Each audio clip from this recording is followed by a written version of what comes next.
Commander Vex-9 stood at the observation deck, his three eyes blinking in what could only be described as complete bewilderment. Below him, in the training arena, a scene was unfolding that defied every single piece of military logic he had learned in his 237 cycles of existence. "Explain to me again," he said slowly, his voice carrying that special kind of calm that preceded either enlightenment or a complete mental breakdown. "Why the honey badger is currently chasing Instructor Zark around the combat ring instead of attacking the human." Lieutenant Kix, 44, his second in command, shifted nervously on his tentacles. "Well, sir, the instructor did point directly at the human and clearly stated, 'Kill the human.' But apparently," he paused, watching as their most decorated combat trainer scrambled up a wall, while a small, furry earth creature pursued him with what could only be described as homicidal enthusiasm. Apparently, the honey badger took exception to being told what to do. Vex-9 rubbed his central eye with one of his 4 hands. "Point at a target, and the weapon attacks the pointer instead." He let out a sound that, in his species, was equivalent to a very long, very tired sigh. "Remind me again why High Command thought bringing Earth creatures into our military training program was a brilliant idea?" "Something about studying their legendary stubbornness and combat effectiveness, sir." "Cheeks," 44 replied, trying not to look at where Zark was now hanging from the ceiling fixtures, while the honey badger had somehow managed to climb halfway up the wall after him. The research department was particularly excited about their reputation for being, unconventional. "Unconventional," Vex-9 repeated flatly. "Is that what we're calling this?" He gestured toward the arena, where their human subject, a relatively small female named Maya Thompson, was sitting cross-legged on the floor, apparently meditating while complete mayhem ensued around her. "Because, from where I'm standing, it looks like our 1,000-credit training program just got derailed by a creature that weighs less than my lunch." The honey badger, whose name according to the human was Buster, a name that Vex-9 was beginning to understand with crystal clarity, had now managed to grab onto Zark's tail with its teeth. The instructor's panicked shrieks echoed through the training facility as he attempted to shake off his furry tormentor. "Sir," Chicks 44 ventured carefully, "perhaps we should intervene?" "Oh, absolutely not," Vex-9 replied with the kind of dark amusement that comes from watching one's carefully laid plans explode in the most spectacular way possible. "This is too educational. I'm learning more about Earth creatures in 5 minutes than our entire research division has managed in 3 cycles. Indeed, the situation had become a masterclass in what the humans apparently called Murphy's Law, the principle that whatever could go wrong would go wrong, in the most inconvenient way possible. The training exercise had been simple in concept. Introduce the honey badger to the human, give it a clear target command, and observe the Earth creature's legendary combat prowess in action. What they had not accounted for was the honey badger's apparent disdain for authority figures. "You know," Maya Thompson called out cheerfully from her spot on the floor, seemingly unperturbed by the chaos surrounding her, "I did try to warn you guys about Buster's personality issues." Vex-9 activated the intercom with perhaps more force than strictly necessary. "Miss Thompson, would you care to elaborate on these personality issues that you apparently forgot to mention in your initial briefing?" Maya looked up at the observation deck with the kind of innocent smile that Vex-9 was beginning to recognize as deeply, deeply dangerous. "Oh well, Buster here has what you might call an authority problem. See, honey badgers don't really do the whole following orders thing. They're more of a, I'll do what I want, when I want, and if you don't like it, I'll bite your faces kind of species."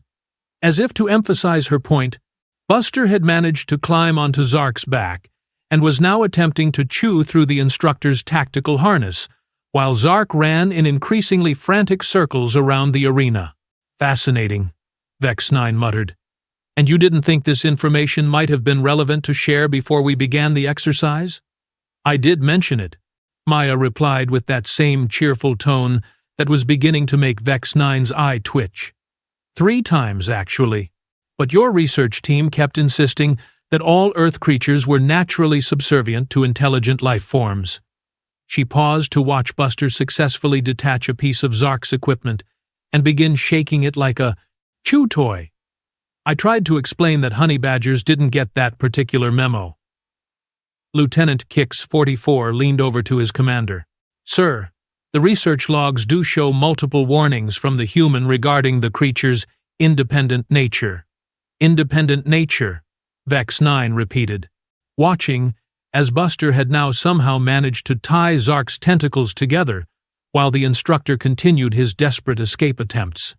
Is that what we're calling open rebellion now? The situation took an even more surreal turn when Maya stood up and walked calmly toward the ongoing battle between their military instructor and a creature that probably weighed less than most of their standard issue. Boots! Buster! She called out in the tone one might use to summon a pet for dinner. Come here, buddy! The honey badger immediately stopped its assault on Zark, dropped from the instructor's back, and trotted over to Maya with all the casual obedience of a well-trained domestic animal. The arena fell silent, except for the sound of Zark's heavy breathing and the occasional whimper of what Vex-9 could only assume was damaged pride. You see, Maya continued, scratching behind Buster's ears, while the creature made what could generously be described as purring noises. Honey badgers are actually very social and loyal. They just choose who they want to be loyal to. And they really don't like being ordered around by strangers who point at them like they're weapons instead of living creatures. Vex-9 stared down at the scene with the growing realization that their entire understanding of Earth creatures might need some significant revision. So you're telling me that this, Buster, would have cooperated perfectly if we had simply asked nicely instead of giving military commands? Oh, heavens no, Maya laughed, and the sound sent a chill down Vex-9's spine. Buster doesn't cooperate with anyone. He tolerates me because I feed him and don't try to boss him around. But if you want him to attack something— She paused, looking up at the observation deck with that innocent smile again. Well, you just have to make sure that something threatens me first. The implications of this statement were still sinking in when Instructor Zark, having finally untangled himself from his own equipment, stood up and brushed off his uniform with as much dignity as he could muster. This exercise is a complete failure, he declared, his voice carrying the kind of outrage that comes from having one's professional reputation thoroughly mauled by something small and furry. The creature is clearly defective. I demand we terminate this program immediately and find a more suitable Earth species for our military applications. Maya's smile never wavered, but something in her eyes shifted. It was a subtle change, barely perceptible, but Vex-9 caught it. More importantly, so did Buster. The honey badger's head tilted slightly, and its small dark eyes fixed on Instructor Zark with what could only be described as renewed interest. Oh dear, Maya said softly, though her tone suggested she was anything but concerned. I don't think Buster liked hearing himself called defective.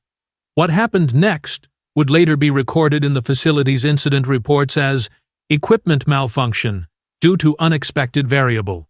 What actually happened was that Buster launched himself across the arena with the kind of focused determination that had made his species legendary among Earth's most fearless predators. Zark's scream echoed through the facility as he found himself once again being pursued by a creature that weighed roughly 1/10 of what he did, but possessed approximately 10 times his apparent determination to settle the replies. Score. Should we? Chix 44 began. No, Vex-9 replied firmly. We should document this, every second of it, because I have a feeling that our understanding of Earth creatures is about to undergo a very significant update. Of Maya had settled back down onto the floor, apparently returning to her meditation while her companions systematically destroyed their combat instructor's remaining dignity. The scene would have been peaceful if not for the ongoing sounds of what could generously be described as tactical retreat, echoing from various corners of the arena. "Tell me, Miss Thompson," Vex-9 called over the intercom, "exactly how many more surprises should we expect from Earth creatures?" Maya opened one eye and looked up at the observation deck. Her smile was absolutely radiant. "Well, Commander, that really depends on how many more times you plan to point at me and suggest someone should kill me." The silence that followed this statement was broken only by the sound of Zark's increasingly creative attempts to escape his fuzzy nemesis. Vex-9 made a mental note to have a very long, very serious conversation with whoever had approved this cultural exchange program. Preferably after they figured out how to extract their combat instructor from his current predicament without further damaging either his body or his apparently fragile ego. "Sir?" Chicks 44 ventured quietly. "What are your orders?" Vex-9 watched as Buster had somehow managed to trap Zark in a corner and was now systematically shredding the instructor's remaining equipment, while Maya hummed what sounded like a peaceful Earth melody. "My orders, Lieutenant, are to upgrade our threat assessment protocols immediately, and to send a message to High Command that their assumptions about Earth creatures being manageable may need some reconsideration." He paused, watching as Maya stood up again and walked toward the corner where Buster had Zark effectively pinned. "Also," he added thoughtfully, "make a note in the logs that pointing at humans while suggesting violence may not be advisable when they have honey badgers for companions." Maya had reached the corner now and was speaking quietly to Buster, who reluctantly backed away from his cornered prey. Zark slumped against the wall, looking like he had just survived something significantly more challenging than a routine training exercise. "There's a good boy," Maya cooed, scratching behind Buster's ears again. "You showed that mean alien who's boss, didn't you?" Vex-9's eye began twitching again. Did she just reward the creature for attacking our instructor?" "It would appear so, sir." "And the creature is pleased with this arrangement?" "Very much so, sir." Vex-9 looked down at the scene in the arena, where Maya was now offering Buster what appeared to be some kind of Earth treat, while their combat instructor sat in the corner, staring at his shredded equipment with the hollow eyes of someone whose worldview had just been fundamentally altered. "Lieutenant Chicks 44? "Yes, sir." "Cancel all remaining training exercises with Earth creatures until further notice." "Yes, sir." "All of them?" "All of them. And send a priority message to High Command. Tell them we need to completely reassess our approach to human-animal partnerships." "What should I put as the reason, sir?" Vex-9 watched as Maya and Buster made their way toward the arena exit, leaving behind one traumatized instructor and what appeared to be several years' worth of equipment replacement costs. "Tell them," he said slowly, "that we have discovered that Earth creatures come with unexpected operational parameters." "Such as, sir?" "Such as the fact that they apparently view military commands as suggestions rather than orders, and that they have very strong opinions about anyone who threatens their human companions." As the arena doors closed behind Maya and Buster, Vex-9 found himself facing the uncomfortable realization that their entire military training program might need to be redesigned from the ground up. "Sir?" Chicks 44 asked quietly. "What do we do about Instructor Zark?" Vex-9 looked down at their combat trainer, who was still sitting in the corner, occasionally picking up pieces of his destroyed equipment and staring at them with the expression of someone trying to figure out exactly where their carefully planned day had gone so spectacularly wrong. "Give him a medical evaluation and 3 days of administrative leave," Vex-9 replied, "and make sure psychological support is available. I have a feeling he's going to need some time to process what just happened." "And the Honey Badger program, sir?" "Suspended indefinitely, at least until we can figure out how to work with creatures that apparently have their own command structure." As they left the observation deck, Vex-9 couldn't shake the feeling that they had just witnessed something far more significant than a simple training exercise gone wrong. They had encountered their first real example of what made Earth creatures so uniquely dangerous. They didn't just follow orders, they made their own decisions. And apparently, those decisions were based on loyalty, personal relationships, and a very strong sense of justice that didn't always align with military protocols. It was, he reflected, both terrifying and oddly admirable, and it explained a lot about why humans had managed to survive and thrive in what was supposedly one of the most dangerous sectors of the galaxy. They didn't just fight, they chose what to fight for, and apparently, so did their companions. 3 days later, Commander Vex-9 found himself in the uncomfortable position of explaining to Admiral Crix Prime exactly how a routine training exercise had resulted in what the official reports were diplomatically calling a significant revision of interspecies cooperation protocols. "Let me understand this correctly," the Admiral said, her 6 eyes arranged in what Vex-9 recognized as the expression his species used when trying very hard not to lose their temper. "A creature weighing approximately 12 standard units completely neutralized one of our most experienced combat instructors?" "Technically, sir, the honey badger didn't neutralize Instructor Zark," Vex-9 replied carefully. "It merely redistributed his equipment across the training facility while demonstrating superior tactical awareness." "Superior tactical awareness," Admiral Crix Prime repeated slowly, "from a fuzzy Earth mammal." "Yes, sir. The creature showed remarkable ability to exploit weaknesses in our standard defensive protocols. Also, it appears to have an intuitive understanding of psychological warfare."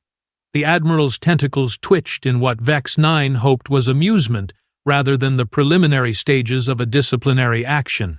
"And where exactly are the human and her companion now?" "Currently in guest quarters 7, sir. Miss Thompson requested access to our recreational facilities. Apparently, Buster requires daily exercise to maintain optimal behavioral parameters." What Vex-9 didn't mention was that daily exercise had turned into Maya and Buster taking leisurely strolls through their maximum security military installation, while various personnel dove for cover whenever they approached. Word had spread quickly about the honey badger's attitude toward authority figures, and nobody seemed particularly eager to test their luck. "Sir," Lieutenant Kix, 44, interrupted from his position at the communications console. "We're receiving a priority transmission from High Command. They're requesting a live demonstration of the Earth creature's capabilities." Admiral Crix Prime's eyes rearranged themselves into what could only be described as malicious satisfaction. "Excellent. Schedule it for tomorrow. I believe some of our senior staff could benefit from first-hand experience with these unexpected operational parameters." Vex-9 felt his stomach drop approximately 3 levels. "Sir, with respect, perhaps we should consider some additional safety protocols before—" "Nonsense, Commander. How dangerous could one small Earth creature possibly be?" 24 hours later, Vex-9 stood in the main conference room, watching as some of the most decorated military minds in their sector filed in for what was being officially called a cultural exchange demonstration.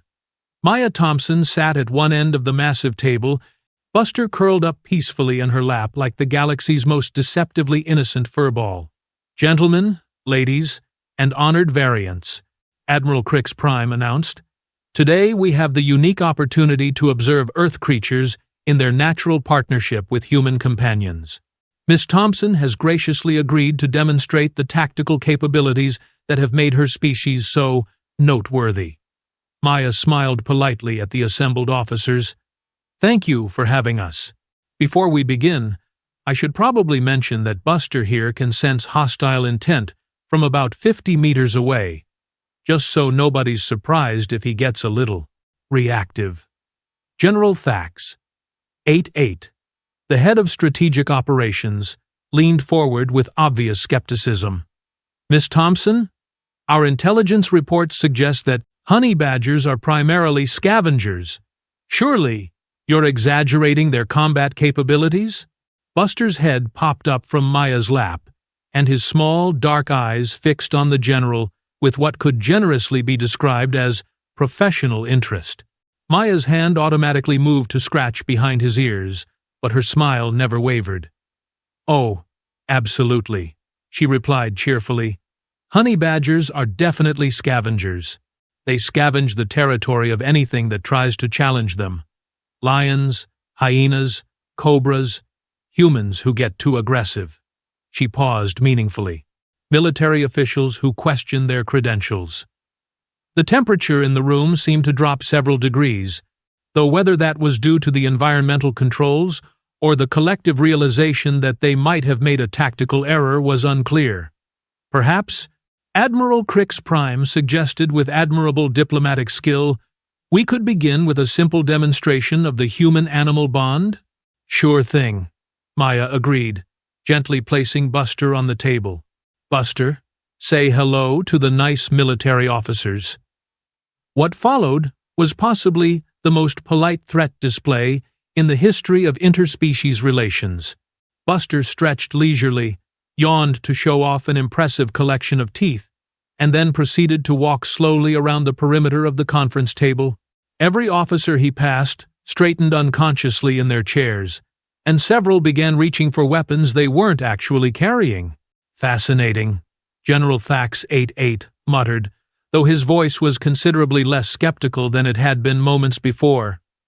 "The creature appears to be assessing us?" "Oh, he's definitely doing that," Maya confirmed. "Buster's got an excellent memory for faces and attitudes. He's particularly good at remembering people who might pose a threat to me." Colonel Yix, 203, the head of tactical training, cleared his throat nervously. "And how exactly does he determine threat levels?" Maya's smile took on that quality that Vex-9 was learning to associate with incoming disaster. "Well, for instance, if someone were to point at me aggressively or suggest that I should be harmed in any way, or even speak to me in a tone that Buster interprets as hostile," she shrugged casually. "He tends to take that personally." As if summoned by her words, Buster had completed his circuit of the table and was now sitting directly in front of General Thax 88, staring at him with the kind of focused attention that predators usually reserved for their next meal. Is there something wrong with your creature?" the general asked, his voice climbing an octave higher than military protocol typically allowed. "Oh no, he's fine," Maya replied. "He's just wondering why you keep making that growling sound in your throat." Buster interprets that as a challenge display. General Thax 88's mouth opened and closed several times before he managed to produce actual words. "I was not making a growling sound." The sound he made while saying this was, Vex-9 noted, remarkably similar to a growl. Buster's response was immediate and educational. The honey badger rose up on his hind legs, made a sound that could only be described as a war cry, and launched himself directly at the general's face. What followed was a masterclass in tactical evacuation procedures, as some of the most experienced military minds in the sector discovered exactly how fast they could move when properly motivated. General Thax 88's strategic retreat took him completely out of the conference room and halfway down the corridor before Buster decided that his point had been adequately made. Maya, meanwhile, had not moved from her seat. She sat calmly, sipping the beverage she'd been offered, watching the chaos with the serene expression of someone who had seen this particular performance many times before. "Buster!" she called out pleasantly. "Come back here, sweetheart. I think the general understands now." Buster trotted back into the conference room, hopped onto the table, and settled back into Maya's lap as if nothing had happened. The assembled officers slowly crept back to their seats, eyeing the honey badger with newfound respect. "So," Admiral Crix Prime said with admirable composure, "I believe we're beginning to understand the tactical applications of human-animal partnerships." "This is just the beginning," Maya replied. scratching behind Buster's ears while he made contented purring sounds. "You should see what happens when he really gets upset." Colonel Yix, 203, who had been taking detailed notes throughout the demonstration, looked up nervously. What exactly would cause him to really get upset? Maya's smile became absolutely radiant. "Oh, lots of things.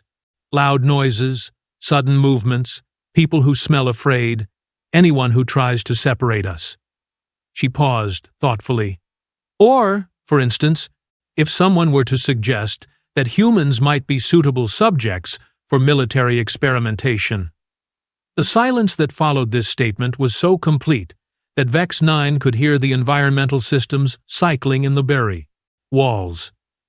"Miss Thompson," Admiral Crix Prime said very carefully, "I hope you don't think that our cultural exchange program has any such implications." "Oh, of course not," Maya replied with that same cheerful tone that had become the soundtrack to Vex-9's nightmares. "I'm sure you're all just genuinely interested in learning about Earth creatures for purely academic reasons." She stood up, cradling Buster in her arms. "But just so we're all clear, Buster has what you might call separation anxiety. If anything were to happen to me, he'd probably spend the rest of his natural lifespan tracking down everyone responsible and expressing his displeasure." "How long?" General Thax 88 asked weakly from his position near the door. "Is the natural lifespan of a honey badger?" "About 25 Earth years," Maya replied. "But they're very determined creatures, and they have excellent memories." Admiral Crix Prime stood up as well, her diplomatic smile looking somewhat strained. "Miss Thompson, I believe we've learned everything we need to know about human-animal partnerships. Perhaps we should discuss arrangements for your safe return to Earth?" "That's very thoughtful of you," Maya said. "Though I should mention that Buster and I are quite comfortable here. Your hospitality has been educational." Vex-9 watched this exchange with growing admiration for Maya's tactical skills. In the space of one demonstration, she had effectively neutralized any possibility of coercive experimentation while simultaneously establishing herself and her companion as honored guests rather than research subjects. "However," she continued, "if you're interested in establishing ongoing diplomatic relations with Earth, I might be able to arrange some introductions. Humans are generally quite friendly, as long as you approach us with respect rather than pointing and making demands."